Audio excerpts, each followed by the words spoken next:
Bienvenue dans cette nouvelle vidéo dans laquelle nous allons parler de Blender 4.4. Alors, Blender 4.4, ça pourrait vous paraître une version anodine, mais détrompez-vous, la 4.4 est probablement la version la plus stable qui ait vu le jour ces dernières années. Je vais te montrer tout ça en quelques minutes, mais avant ça, comme d'habitude, n'oublie pas de liker, commenter et t'abonner si t'aimes ce genre de contenu, ça m'aide énormément. D'ailleurs, vous êtes de plus en plus nombreux et nombreuses, et franchement, ça me fait hyper plaisir. Blender 4.4, c'est concentré sur la correction de bugs et ils ont fait un travail énorme avec plus de 700 bugs corrigés. Ils ont d'ailleurs appelé ça le Winter of Quality, donc l'hiver de qualité. Ça ne peut que être bon. La plus grande feature attendue dans cette version, c'est les Action Slots. Alors déjà, il faut savoir ce que c'est qu'une action. Une action dans Blender, c'est une sorte de container dans lequel vous allez avoir votre animation. Alors, une animation, c'est quand vous allez rajouter une keyframe avec I.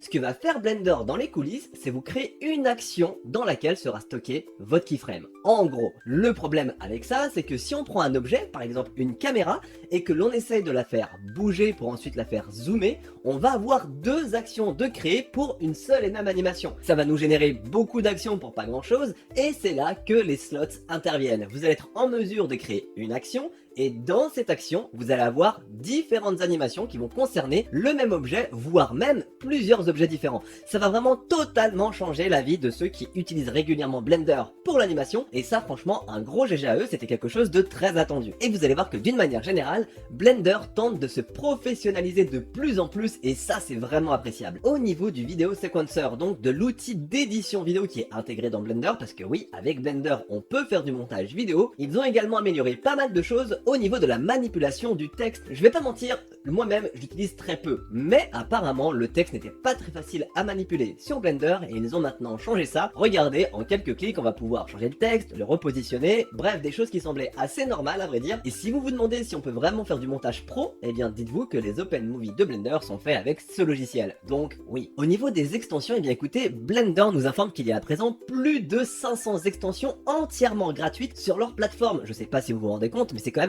hyper impressionnant, et j'ai d'ailleurs fait une vidéo à ce sujet qui vous présente les 5 add-ons à ne pas louper, je vous invite à aller les checker. Au niveau de la modélisation, Blender nous comble avec un nouvel outil qui va nous permettre de sélectionner les pôles. Alors déjà, qu'est-ce qu'un pôle? Un pôle, c'est un point qui est relié à plus ou moins de 4 côtés. Ce n'est surtout pas à confondre avec les n-gons. Un n-gon, c'est une face qui a plus de 4 côtés, qu'on va d'une manière générale essayer d'éviter. Un pôle, quant à lui, c'est une sorte de mal nécessaire. On ne peut pas s'en passer, mais il est important de bien les situer, surtout quand on fait une retopologie. Donc cet outil va nous permettre de facilement les repérer et de les déplacer au besoin. Toujours au niveau de la modélisation, on va avoir une amélioration au niveau du Tree to Quad. Donc vous savez, c'est une petite fonctionnalité qui va vous permettre de convertir les triangles en quads. Et si vous ne voyez pas ce que c'est, eh ben, je vous conseille d'aller voir sur TikTok. Vous allez tomber sur plein de vidéos qui vous racontent un peu n'importe quoi en prétendant pouvoir faire une retopo propre juste avec ça. C'est juste faux. Bref, en tout cas, cette mise à jour permet à la fonctionnalité de mieux respecter une topologie full quad. Sur les anciennes versions, Blender avait tendance à laisser quelques triangles là où il aurait pu mettre des quads. Et c'est maintenant terminé. Vous allez avoir du full quad lorsque c'est possible. Et là, franchement, GG. Une petite mise à jour qui va vous faire plaisir, c'est le Edge Dissolve. Alors le Edge Dissolve, c'est quand vous prenez une Edge et que vous faites CTRL X. Ça ne va pas la supprimer, mais ça va la dissoudre. Vous allez voir, essayer, c'est vraiment un effet complètement différent. Le souci qu'on avait avec cette fonctionnalité, c'était que en faisant un Dissolve de l'Edge, on avait tendance à faire un Dissolve des vertices qui étaient connectés à cette même Edge. C'était assez dérangeant, il fallait aller sur le Last Panel Operation et décocher une case pour récupérer la vertex. Et maintenant c'est terminé, le comportement par défaut va bien nous laisser la vertex, c'est quelque chose que j'apprécie fortement, donc GG. Blender est à présent 15% plus rapide lorsque vous allez lancer la lecture d'une animation qui comporte des objets avec des custom normals. Alors, une custom normale, c'est quoi? Eh bien, c'est juste une normale que vous avez modifiée, avec des modifiers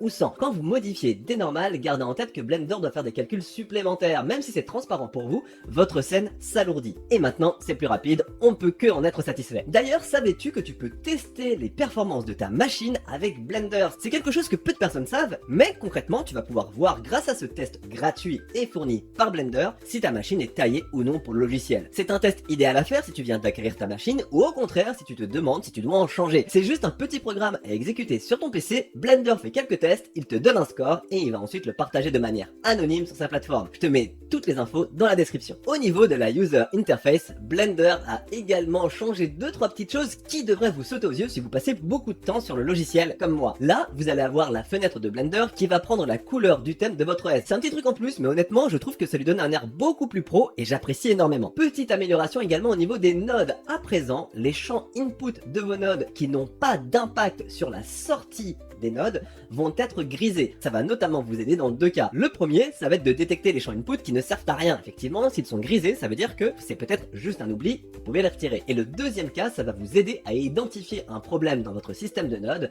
puisque potentiellement, vous avez oublié de tirer un fil. Petite amélioration qui fait plaisir. Autre amélioration au niveau de l'interface, vous allez maintenant avoir des petits warnings lorsque vous sélectionnez un objet qui a une scale non uniforme. Vous savez, à chaque fois je vous dis d'appliquer la scale, et bien là, Blender va vous mettre un petit warning si elle n'est pas apply. Et ça, il me semble que c'est grâce à Blender Guru qu'on l'a obtenu, puisqu'il avait déjà remonté un manque de feedback lorsqu'on a un problème de scale. Idem, lorsque vous allez essayer de faire des transformations sur un objet qui ne peut pas être transformé, Blender va vous l'indiquer toujours dans un petit warning. Alors, honnêtement, sur ces deux cas, je suis assez mitigé, puisque oui, c'est pratique d'avoir ces informations, mais d'un autre côté, je trouve qu'elles sont relativement discrètes, et pour qu'elles soient un peu plus utiles, il faudrait qu'elles soient juste plus visibles. A voir donc si Blender décide de changer un peu son design, de manière à les mettre un peu plus en avant. Au niveau du compositeur, les développeurs ont fait un travail de malade. Ils ont effectivement grandement amélioré le compositeur avec le CPU. Vous avez certains nodes qui vont aller jusqu'à 10 fois plus vite qu'auparavant. Je vais vous mettre ici un petit graphique qui est fourni par Blender, qui vous montre à quel point certains nodes sont juste beaucoup plus performants. Regardez par exemple le node Levels qui est bien plus rapide, mais ce qui va surtout vous intéresser, ça va être le node Glare pour faire des effets de bloom, qui est quant à lui 6 fois plus performant qu'auparavant, en plus d'avoir plus de paramètres à gérer. Bref, on peut voir que Blender prépare de futurs développements prometteurs. Au niveau du Glare node, je vous le montre rapidement puisque je sais que c'est un node qui en intéresse beaucoup.